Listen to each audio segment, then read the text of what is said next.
ကြံကနန်းဘာရှိသေးလဲမျိုးကြီးအကြံကနန်းနော်ပြန်စစ်တက်ဖို့ခဏမှာပဲနော်လောကိစ္စနဲ့ပတ်သက်လာရင်ပြတော့မှတင်ပြီးလို့မရတာရဲ့တင်ပြီးတိုင်းအဖြတ်ချခံရတာရဲ့အောင်မြင်မှုကတ်တွေကိုလည်းထုတ်ပြလို့မရတာရဲ့ဘာတင်အစင်မပြေတဲ့ပြဿနာတွေနဲ့ကြုံနေရတာရဲ့TikTok အကောင့်မှာတင်ပြီးလို့မရဘူးဒီဘက်အကောင့်မှာလည်းမရဘူးဟိုဘက်အကောင့်မှာလည်းမရဘူးမရတဲ့အတွက်ကြောင့်မလို့အလုံးနဲ့ပတ်သက်တဲ့အကြောင်းအရာတွေကို TikTok မှာမတင်ပေးဘူးစေတနာ channel စေတနာ group မိမိဒီလုံးနဲ့ပတ်သက်ပြီးဝါသနာပါနေသမျှကာလပတ်လုံးစေတနာနဲ့တင်ပေးတဲ့အလုပ်တွေကိုမြင်ကျင်နဲ့တွေ့ကျင်နဲ့ဆိုတဲ့မိတ်ဆွေအရောက်တိုင်းတော့ Viber ကိုရောက်အောင်လာခဲ့ဖို့ပြောပြထားတယ်တင်ပြထားတယ်လိုချင်တဲ့မိတ်ဆွေတွေက Viber ကိုရောက်အောင်လာမလိုချင်တဲ့သူတွေမလာနဲ့စေတနာ channel Viber မှာတည်တံ့ရှိတယ်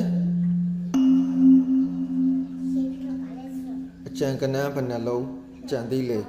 အကြံကနန်းဘာရှိသေးလဲအကြံကနန်းနဲ့ပတ်သက်ပြီးတော့ရောအထွက်များဆုံးကနန်းကဘယ်ဟာလဲတင်ပြပြောပြထားပြီးသားမိတ်ဆွေကြီးပဲအ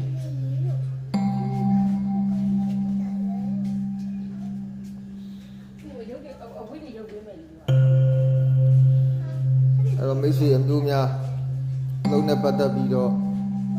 ကြံကနန်းပါရှိသေးလဲပြန်စစ်တက်အောင်လေ့ကျင့်ပါတပတ်မှာနန်း10လုံးရှိတဲ့နေရာမှာ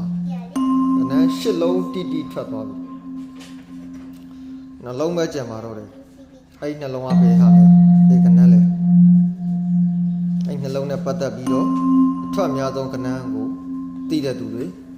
comment ရေးပေးအကြံကနန်းဘယ်နှလုံးရှိသေးတာလဲဆိုတာကိုလည်း comment ရေးပေးအထွက်များဆုံးကနန်းကိုလည်း comment ရေးပေးအဲ့တော့မသိတဲ့သူတွေသိရအောင်မတွေ့တဲ့သူတွေကကြည့်ရအောင်